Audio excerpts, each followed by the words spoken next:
After I divorced my wife, Mariko, my daughter, moved to Japan with her. Mariko's daughter, who loved the US, moved there at the age of 25. She applied for a job at a publishing company, aiming to work in the American publishing industry, which was her dream. However, the two interviewers, A person who can't write English in a publishing company. Your English is still not good enough. You need to study more to communicate properly. they relentlessly mocked her.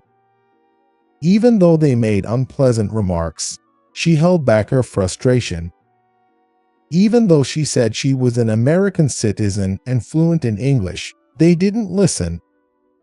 After mocking her thoroughly, the interviewers told her she was hired. But this was part of a scheme by the two. My employee ID has the name Incompetent on it. She returned from the induction ceremony with a face full of sadness and anger.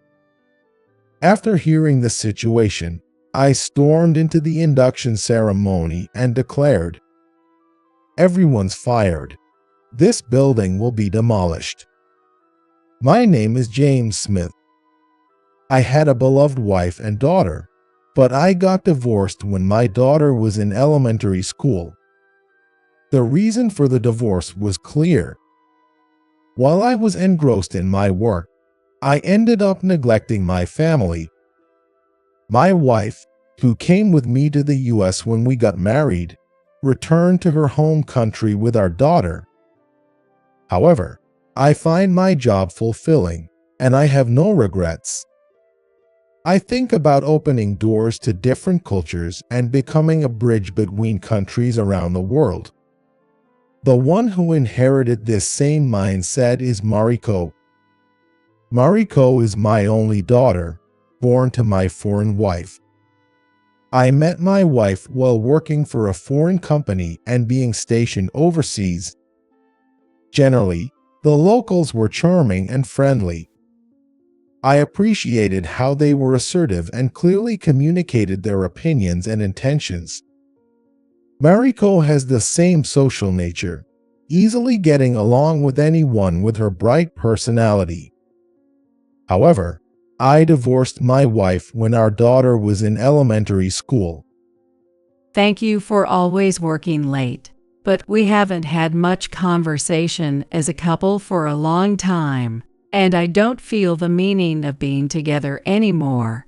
I think it's better for both of us to consider different paths for our futures. That's what she told me. I made my wife, who chose to live in the US, feel lonely by being away from her family and friends. That's why I respected her opinion. After the divorce, Mariko moved to her mother's home country with her. Her name changed from Mariko Smith to Mariko Yokoyama. After about 15 years, she moved back to the US. I arrived at the airport and waited near the gate where her flight would arrive, feeling both joy and nervousness. I was looking forward to seeing my daughter again and couldn't sleep at all the previous night.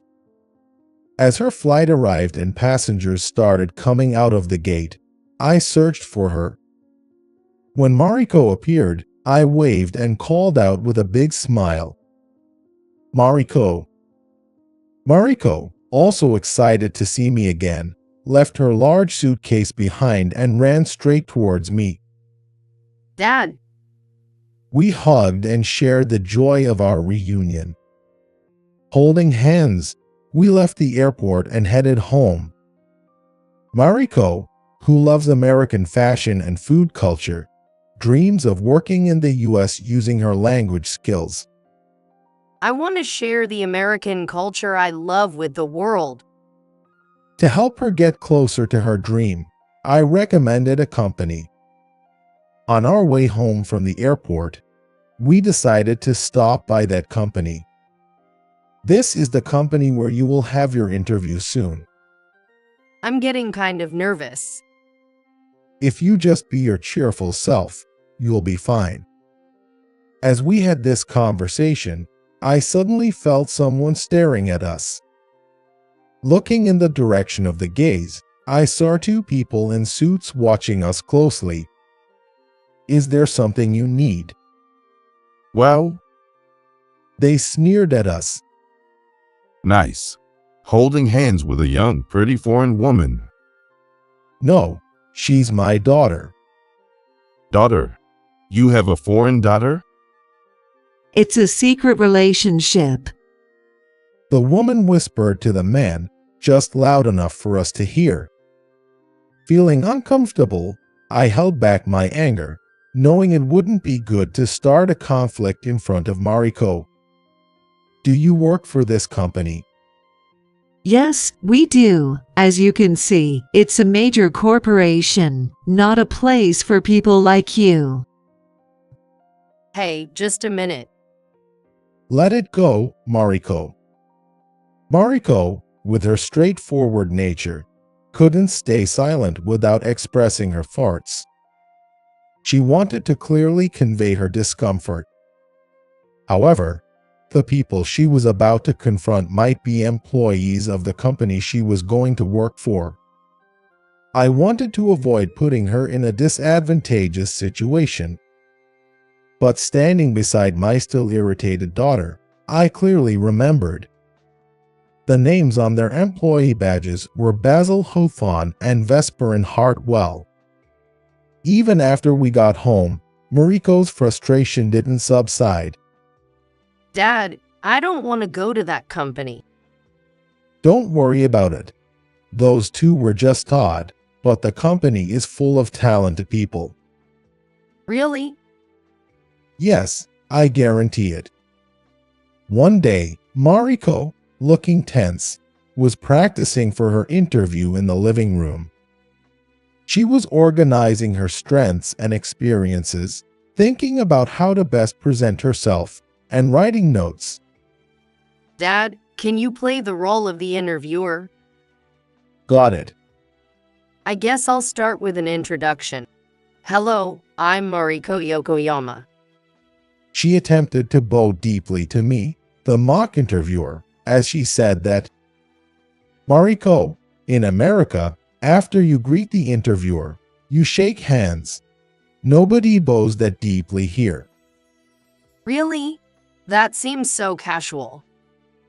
Yeah, compared to Japan, it is.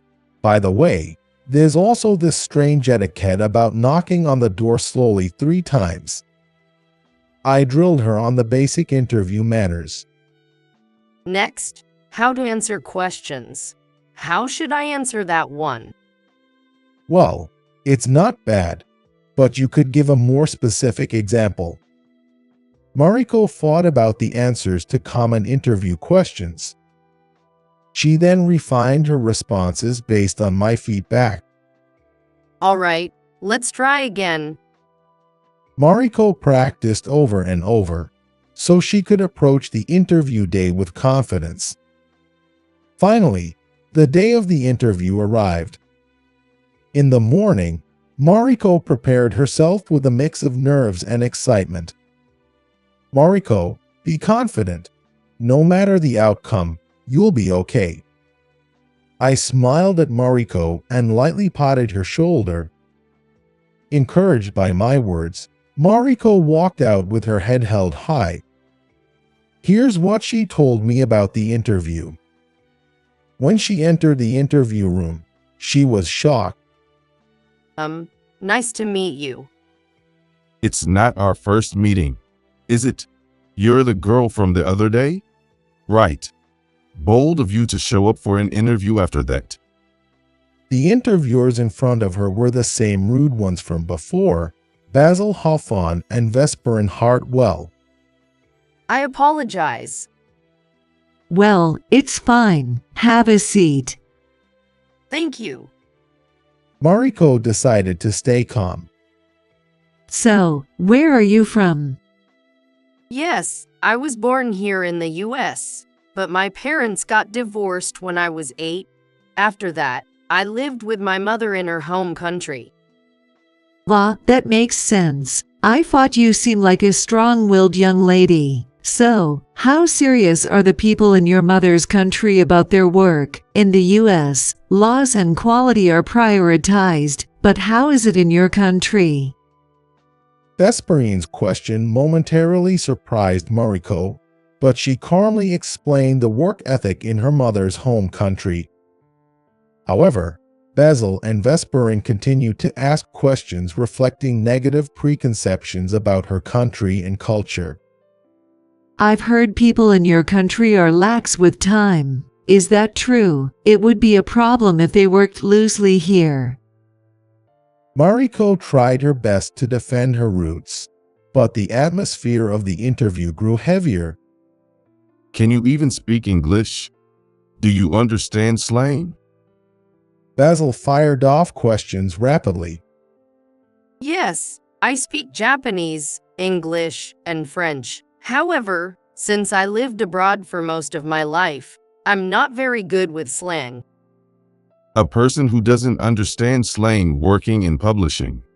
It's bold of you to even apply. And your English still needs improvement. You need to study more to communicate effectively. Vesperine's unexpected comment left Mariko speechless with shock and disappointment. During the rest of the interview, the two continued to ask questions about my ex-wife's country. It felt like they were suggesting that her country and culture were not suitable for an American company.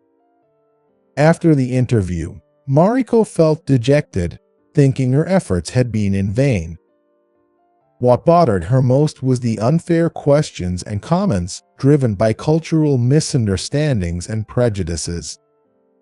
It caused her significant stress and discomfort. I hate this company. I worked so hard to prepare for the interview, and it ended like this. It was my dream to work here. With tears in her eyes, she gazed at the atrium of the lobby for a while.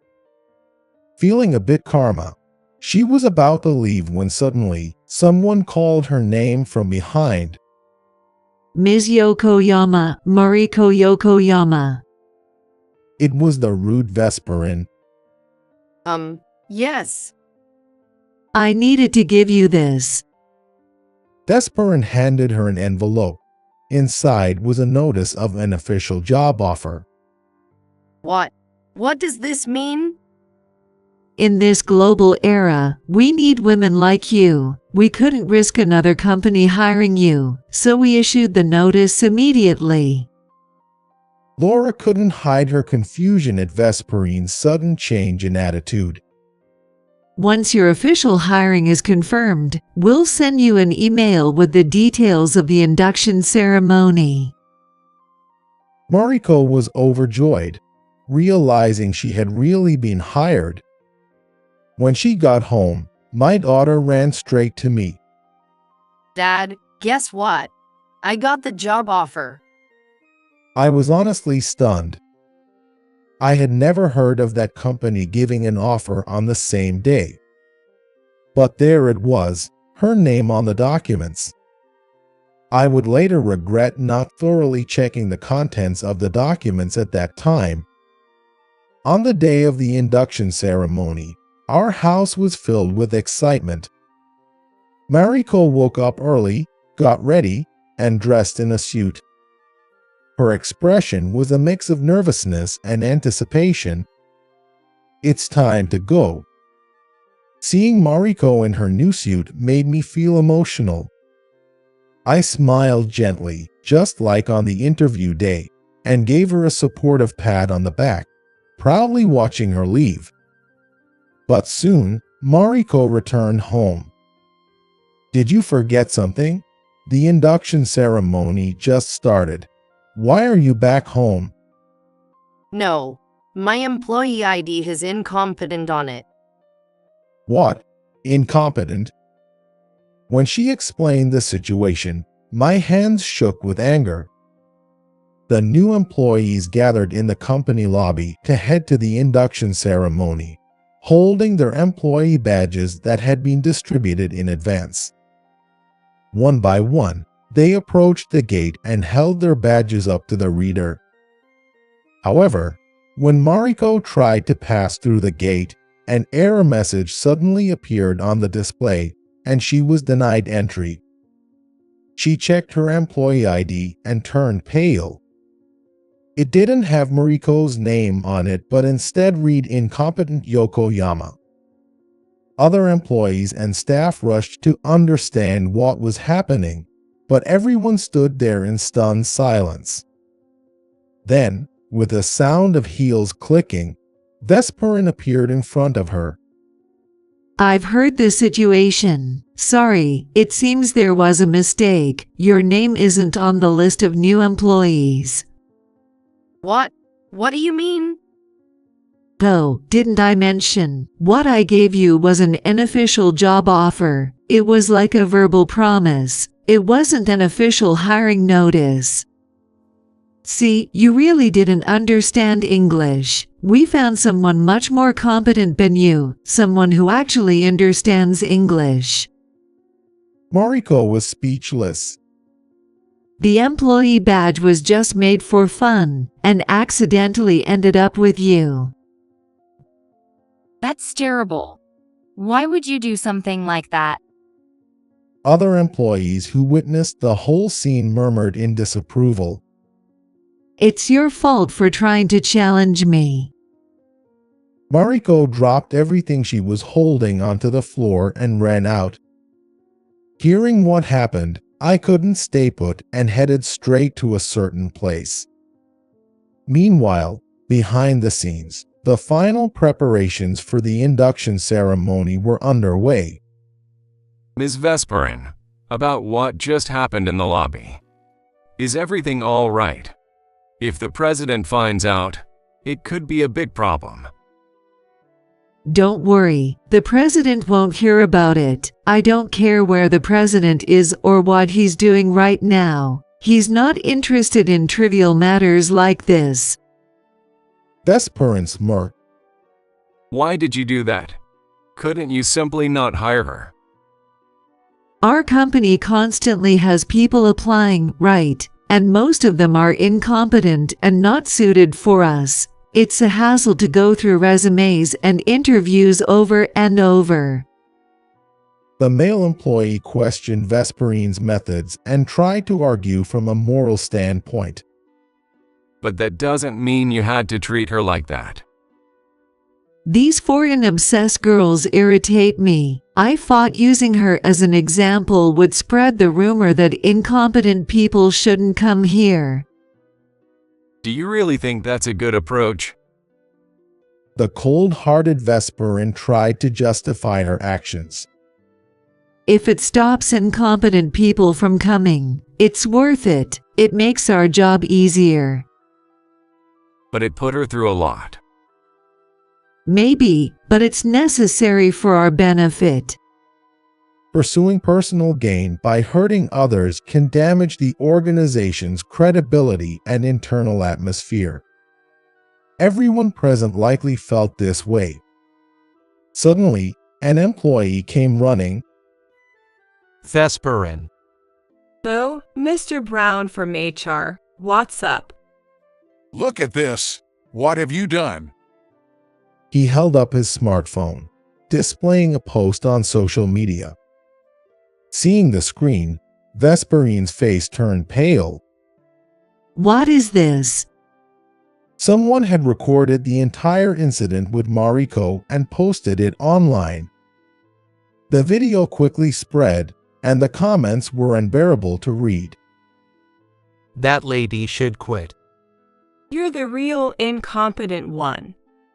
Spread this. Let her face social consequences. The viewers echoed the sentiments of every employee who had witnessed the incident. The video clearly showed who was truly detrimental to the company. Vesperin held her head in her hands and slumped. What are we going to do? This spread so quickly, and the induction ceremony is about to start. To avoid further issues, let's proceed with the ceremony as planned. So, despite the delay, the induction ceremony commenced. The ceremony proceeded as if the earlier incident hadn't happened. The executives stood on stage and conducted the ceremony. They offered words of encouragement and welcomed the new employees. Basil, who had been involved in the incident, gave a speech as the representative of the HR department. Dear new employees, we apologize for the earlier trouble. However, I believe this experience has given us an opportunity to learn and grow. We are confident that you will overcome this challenge, come together stronger, and move forward. I inwardly scoffed at his words.